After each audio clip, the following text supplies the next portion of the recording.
Continuando o nosso mini curso de apometria, hoje vamos falar dos sintomas que revelam desarmonias nos níveis de consciência. Você já se pegou tentando estudar, tentando buscar conhecimentos novos e começar a se sentir cansado, com dor de cabeça, com inquietude ou um mal-estar que você não identifica? Isso pode significar que um dos seus níveis ou corpos estão em desalinho. Bom, antes de entendermos isso, é preciso saber que existem fluxos de informações dos corpos superiores para os corpos inferiores. E o contrário também, tudo que a gente aprende aqui no físico, toda a informação, toda a experiência, a gente também envia dos corpos inferiores para os corpos superiores. Mas pode acontecer desse fluxo de informação ser barrado em ambos os lados. Então,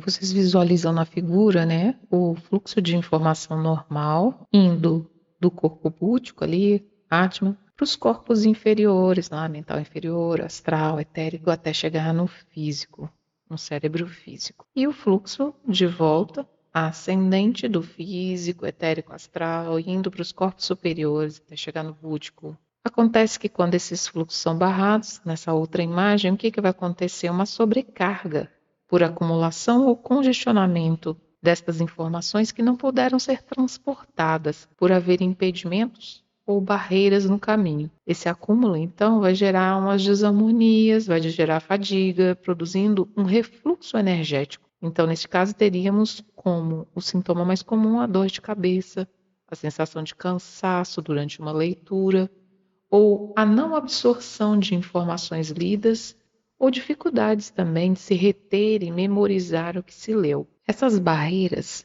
podem estar ligadas a padrões, a crenças que não são contribuição. O que ocorre é que muitas vezes, a nível consciente, a criatura quer, mesmo com vontade, uma vontade fraca, se reajustar no presente. Mas nos seus níveis inconscientes, ela não quer, ela não aceita e não deseja. E tudo faz para que isso não aconteça. Então ela se boicota inconscientemente.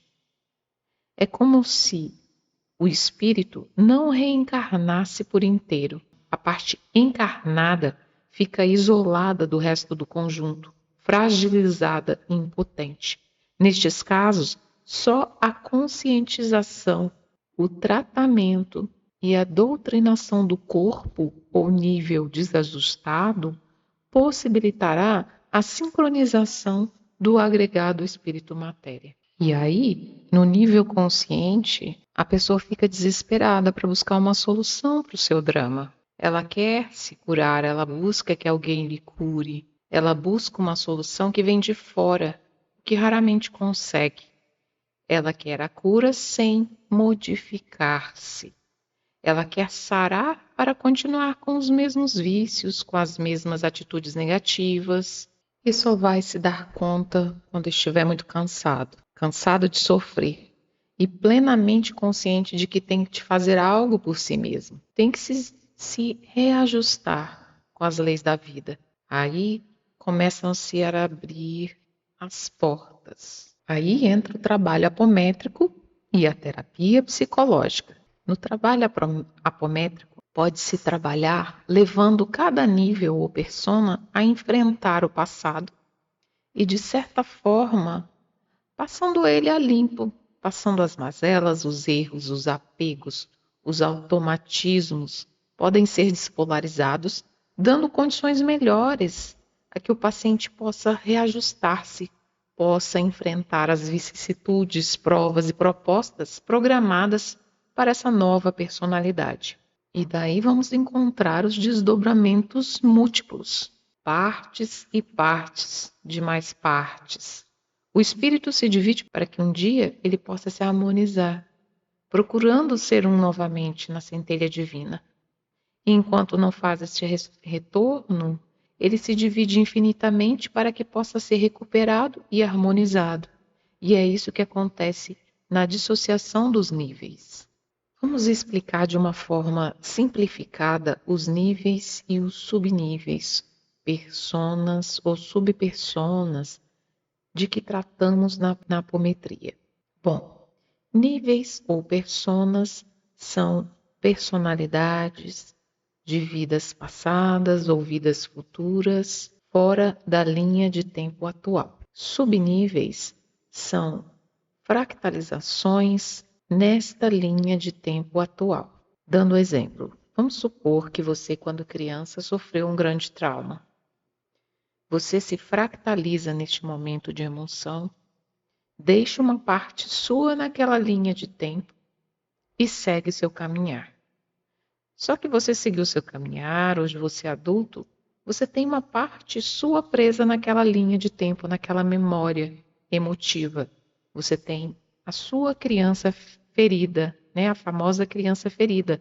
Ela ficou lá, naquele momento de trauma, naquele momento emotivo, ficou aquela parte sua lá para te aliviar emocionalmente durante o seu percurso na sua vida. E esse subnível lá é que vai ter uma memória, uma crença, um padrão inconsciente que te bloqueia nos fluxos de informações. O mesmo acontece nas outras linhas de tempo. No passado, né, que você viveu, ou no futuro, você vai ter níveis.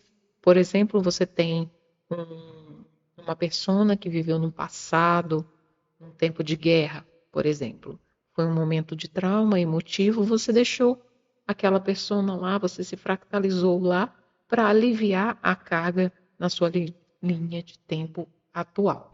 Não sei se fui clara, mas se tiverem dúvidas, podem deixar aí que a gente tenta explicar. É onde a gente encontra nos bolsões de memórias níveis ou personas dos consulentes. Por exemplo, um momento em que se participou de rituais ou pactos. Temos ali um nível, né, da pessoa ou persona dela como uma bruxa, uma feiticeira. Né?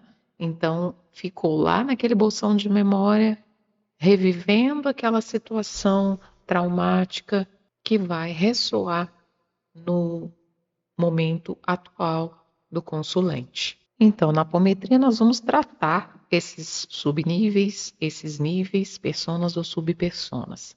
São nomenclaturas diferentes, né? Níveis ou personas, subníveis ou subpersonas. Bom, até que todas essas personagens sejam tratadas, a criatura continuará apresentando os desequilíbrios emocionais e até mesmo os físicos.